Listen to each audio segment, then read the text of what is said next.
Hei, jeg heter Sofie og er bibliotekar på Sølvberget. I dag skal vi snakke om science fiction.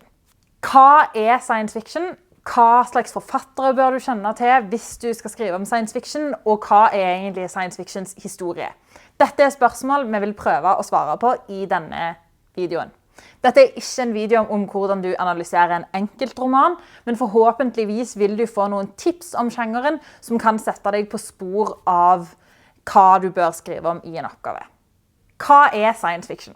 Når du hører ordet science fiction, så vil de aller fleste få noen assosiasjoner, noe de automatisk tenker på. Allikevel så er det ikke så stor enighet om hva science fiction egentlig er. Hvis du åpner fagbøker om temaet, så vil du se at det er ganske mange forskjellige definisjoner. For at noe skal kunne kalle seg science fiction, mener forfatteren Torgeir Haugen at det må skje et brudd med vår virkelighet. Men dette bruddet er ikke nok. I tillegg må det finnes en eller annen forklaring på hva som kan forårsake dette bruddet. For eksempel, hvordan klarte vitenskapsmannen å lage en tidsmaskin som gjorde det mulig for han å reise i tid? Hva er motivasjonen for at romvesenet har invadert planeten vår? Og på hvilken måte klarer menneskene å overvinne dem med dårligere teknologi? Og ikke minst, hvordan klarte en tynn gutt fra Brooklyn å bli til Captain America? Ok, så i science fiction er det et brudd med virkelighet, men det skal helst være vitenskapelig forklart. Brudd med virkelighet er også typisk for fantasy, men der er det ikke vitenskapelig forklart. Så, la oss leke, er det science fiction? Harry Potter, fullt av magiske evner, overnaturlige vesener, hekser og trollmenn. Men der er ingen forklaringer på hvorfor det er sånn. Altså, ikke science fiction, fantasy. Mary Shelleys Frankenstein. Et vesen, livet blir skapt av dødt materiale. Og det er grundig forklaring på hvordan dette er mulig. Altså science fiction. Alice in Wonderland, en kanin med en klokke, en jente som faller inn i en helt merkelig og absurd verden. Men ingen vitenskapelige forklaringer, altså det er fantasy. Denne leken viser jo hvordan science fiction ofte er, men det er ikke sånn at vitenskapen i sci-fi alltid blir forklart. De fleste vil for eksempel være enige om at Star Wars er sci-fi, men det er ikke noen forklaring på hvordan vi skapte et intergalaktisk samarbeid. Allikevel så er vitenskapen sentralt i science fiction. Den tar utgangspunkt i det, og det hører vi også i navnet. Direkte oversatt betyr det jo vitenskapsfiksjon. Men her er ordet fiksjon også veldig viktig. Det hender nemlig at det er pseudovitenskap og ikke ordentlig vitenskap som presenteres i disse bøkene. Det var en underdrivelse. Som regel er det pseudovitenskap og ikke ordentlig vitenskap som presenteres i disse bøkene. Oppslagsverket Encyclopedia Britannica sier for eksempel at science fiction er en litteratur om en tenkt eller eksisterende vitenskap, og hvordan denne vitenskapen påvirker samfunnet og får konsekvenser for samfunnet vi lever i. Hvis du har sett videoen vår om grøss eller om dystopi, så har du fått med deg at veldig ofte så grenser sjangere over i hverandre. Science fiction er intet unntak. Vi har for eksempel krim-science fiction, som vi finner i klassiske TV-serier som The X-Files eller Fringe. Vi har grøsser-science fiction, som både er representert i Frankenstein og i Stranger Things, som vi snakker mer om i grøsser-videoen. Og vi har et ganske unikt fenomen, nemlig cowboy-science fictionen.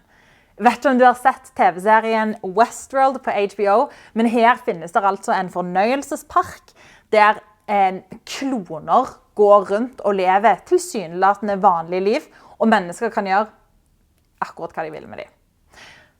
Men denne verdenen kombinerer altså science fiction og western. Science fiction tar opp mange forskjellige temaer og har mange undersjangere. For eksempel dystopier og utopier, altså en verden som det har gått helt forferdelig, eller en verden der alt har blitt perfekt, som regel på grunn av vitenskap. Begge disse kan du lære mer om i videoen om dystopier. Den tar for seg romferd, altså reisen ut i verdensrommet, parallelle universer som ofte da er ute i rommet, for eksempel i Star Wars. Den tar for seg alternative verdener eller alternative samfunn, gjerne også ute i rommet. Og den tar for seg tidsreiser. Tidsreisesjangeren har dessuten ført til en ny sjanger som handler om parallelle virkeligheter. En liten ting som gjøres feil eller annerledes under en tidsreise kan få horrible konsekvenser for det ordentlige samfunnet man kommer tilbake til. For eksempel i filmklassikeren Back to the Future. Selve begrepet science fiction kan spores tilbake til magasinredaktøren Hugo Gernsback i 1929. Og hvis du synes det hørtes tidlig ut for denne sjangeren, så venter dere et sjokk. Allerede på 100-tallet etter vår tid så skrev forfatteren Lukian en historie, sannferdig beretning, om et menneske som reiste i et skip til verdensrommet. Høres det kjent ut? Dette er jo faktisk en trope, altså et klassisk grep i science fiction-litteraturen. Det er viktig å påpeke at dette ikke betyr at science fiction-sjangeren er 1800 år gammel, men det er et tidlig eksempel på noe som kan minne om sjangeren. De aller fleste vil si at science fiction-sjangeren går tilbake ca. 200 år, eller kanskje 130 år, og noen vil faktisk påstå at det ikke oppstod i sin moderne form før science fiction-magasinene som kom rundt 1929 og senere. Men hvis vi går tilbake til definisjonen vår, det er ikke bare konsekvensene av vitenskapen, ikke bare bruddet med samfunnet vi lever i, men selve beskrivelsen av hvordan dette er mulig står sentralt, så må jo Mary Shelleys Frankenstein nevnes en gang til, og denne er jo eldre enn 200 år. Med 2 år. En annen gotisk forfatter som kan nevnes i forbindelse med science fiction, er Edgar Allan Poe. Han kan du lære mye mer om i grøsservideoen vår.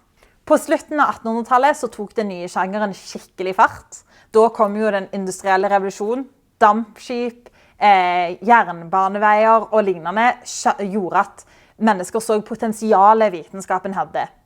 Men dette potensialet ble tolket i begge retninger, ikke bare som noe positivt, men også som noe som kunne få negative konsekvenser, farlige konsekvenser for menneskeheten. Begge disse tendensene, både til positive og negative konsekvenser for samfunnet, finner vi hos H.G. Wells. For i bøker som The Time Machine og The War of Worlds så ser vi de fryktelige, farlige konsekvensene vitenskapen kan få.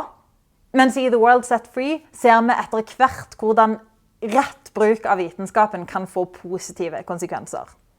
I sitt forfatterskap tar Wells for seg alt fra romferd til mennesker som gjør sine egne barn til kjemper ved hjelp av mat, til tidsreiser,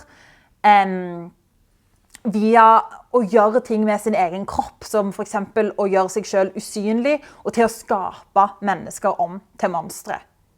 Med andre ord så finner vi et utrolig bredt spekter av det som etter hvert skal bli typisk for science fiction hos Wells, og det er nettopp derfor mange ser på han som science fictions far.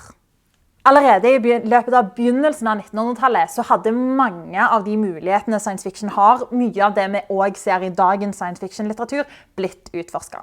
Og mye av det hadde blitt utforsket av nettopp Wells. En annen britisk forfatter som var samtidig av Wells, som vi også må trekke frem, er Robert Louis Stevenson. Der Wells så på både positive og negative muligheter for vitenskapen, så Stevenson på måten vitenskap kunne skape mennesket om til et monster. I den klassiske romanen Dr. Jekyll and Mr. Hyde. Ved inngangen til 1900-tallet så begynte også science fiction-forfattere å publisere korte historier i magasiner, såkalte serials. Disse var gjerne mange utdrag som til slutt utgjorde en hel roman. Og nettopp disse såkalte serials har hatt utrolig stor påvirkning og betydning for science fiction sin utvikling. På denne tida var det også mye debatt om hva den nye sjangeren skulle hette. Som sagt er det også mye debatt om når science fiction oppstod, og Gernsback, han som først brukte ordet, han lagde et blad som heter Amazing Stories i 1926, og mange mener faktisk at det er først da vi kan snakke om science fiction i sin moderne form. Fra ca. 1926 så kan vi snakke om en gullalder for science fiction. En viktig nyvinning i denne tida var at redaktøren John W. Campbell la mye press på forfatterne sine om at de skulle skrive science fiction som var grunnet i ordentlig vitenskap. I løpet av denne tida, siden 1926, så har science fiction gått gjennom mange ulike faser. Den gjenspeiler jo ofte mye fra vårt eget samfunn. Den har vært optimistisk i forhold til vitenskapelig utvikling, og mer pessimistisk i forhold til det. Men vi kan nok fortsatt snakke om science fiction som en stor og viktig sjanger i dag. Bare tenk på blockbusterne som går på kinoen. Hvor mange av de handler ikke om superhelter fra Marvel eller DC. Dessuten var det for noen år tilbake en stor bølge av ungdomslitteratur som var dystopisk, altså også science fiction. Vi gikk gjennom ganske mange viktige forfattere i den historiske gjennomgangen, men 2 forfattere vi må ta med fra nyere tid Douglas Adams. Han har blant annet skrevet storsuksessen humoristiske science fiction-serien Hitchhiker's Guide to the Galaxy. Han har vært med på å skrive en del Doctor Who-episoder, og han har også skrevet om Dirk Gently, som har blitt en Netflix-serie. Orson Scott Card også en viktig forfatter innenfor science fiction-sjangeren fra nyere tid. Han har skrevet serien som begynner med Ender's Game, og der første boken også har blitt filmatisert. I tillegg har han skrevet en del bøker i andre sjangere. Nå har vi gått gjennom mange viktige navn, men alle har vært amerikanske eller engelske, eller i alle fall ikke norske. Men siden 1960-tallet så har science fiction også vært populært i Norge. Dette er spesielt takket være Tor Åge Bringsværd og Jon Bing, som sammen brakte internasjonal science fiction til Norge, og også har skrevet egen norsk science fiction. Sammen har de også skrevet science fiction-boka London 2084. Jon Evo har gitt ut mange bøker i ulike sjangere, kanskje spesielt for barn og unge. Han har skrevet en serie som begynner med boka 1920, og det er denne serien som landet han på lista over norske science fiction-forfattere. Her har han skrevet en såkalt kontrafaktisk historiebok, altså en bok om noe som har skjedd tidligere, men der historien er snudd om på. Maja Lunde debuterte som barnebokforfatter, men har nå blitt veldig kjent for voksenlitteraturen sin. Da snakker jeg selvfølgelig om Klima-kvartetten, som altså skal bli en serie på 4 bøker, og hittil består av Bienes historie, Blå og Przewalskis hest. I Bienes historie så får vi møter 3 forskjellige personer og får 3 forskjellige historier. En av disse personenes historie er satt i fremtiden, og derfor har denne boka klare dystopiske trekk, og vi kan kalle Maja Lunde for en slags science fiction-forfatter. Vi har snakket om at det finnes mange forskjellige typer av science fiction, og det kommer også fram i de 5 boktipsene jeg nå skal gi dere. I tidsmaskinen til H.G. Wells møter vi en vitenskapsmann som har oppdaget noe helt spesielt, nemlig at det finnes en til dimensjon. Og denne dimensjonen er tid, og det går an å reise igjen. Han har kommet inn i en verden der menneskene er veldig lykkelige, men de er heller ikke så veldig smarte. Samtidig så skjønner han at det er et eller annet mystisk, noe farlig, som lurer i skyggene av denne verdenen. Dette er jo da et eksempel på tidsreisesjangeren i science fiction. Hvis du er mer interessert i å lese om for eksempel romvesensinvasjoner, så kan du også lese Klodenes kamp av samme forfatter. The Power av Naomi Alderman er et eksempel på det vi gjerne kaller for feministisk science fiction. Men det er et litt utypisk eksempel.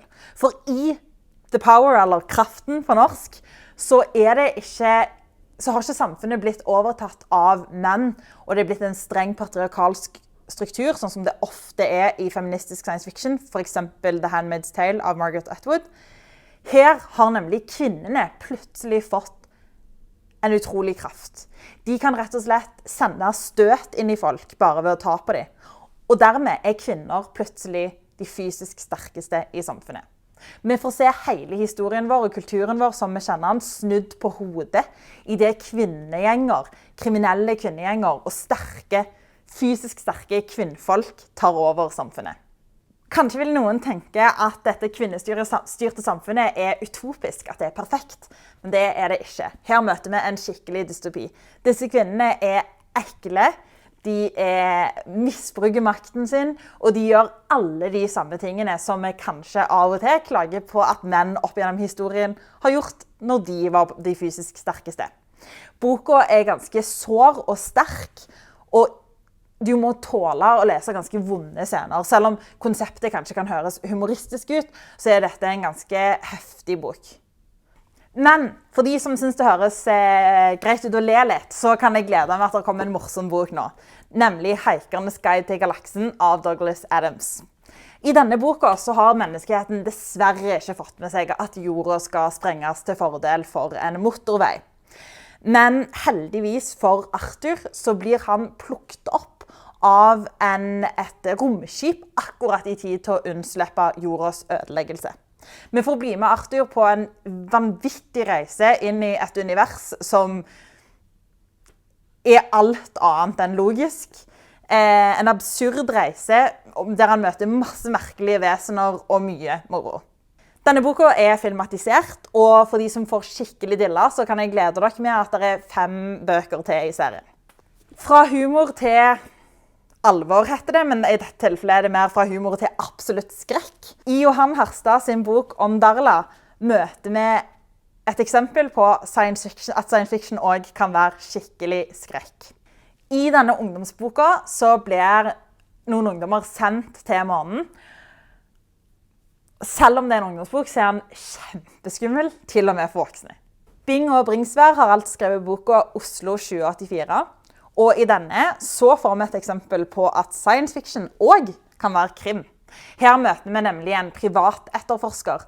Han lever i en slags fremtidsverden der ozonlaget har blitt veldig tynt, og de aller fleste dyrene i verden har dødd ut. Som privatetterforsker han likevel litt heldig som lever i denne tida. Han har nemlig tilgang til enormt mye overvåkning som kommer godt med i arbeidet hans. Samtidig så han nostalgisk for den verdenen han en gang kjente, den som ikke lenger. Til slutt så det alltid noen spørsmål du bør stille til sjangeren. Når du ser på science fiction, bør du blant annet spørre deg om hva slags type science fiction det Det finnes jo mange forskjellige. Det for eksempel en dystopi, eller det en reise ut i verdensrommet boka handler om? Dessuten grenser jo science fiction-sjangeren ofte opp mot andre sjangere.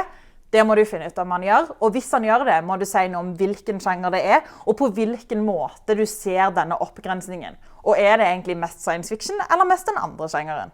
Du bør si noe om hvorfor dette science fiction. Forekommer det for eksempel et brudd med virkeligheten?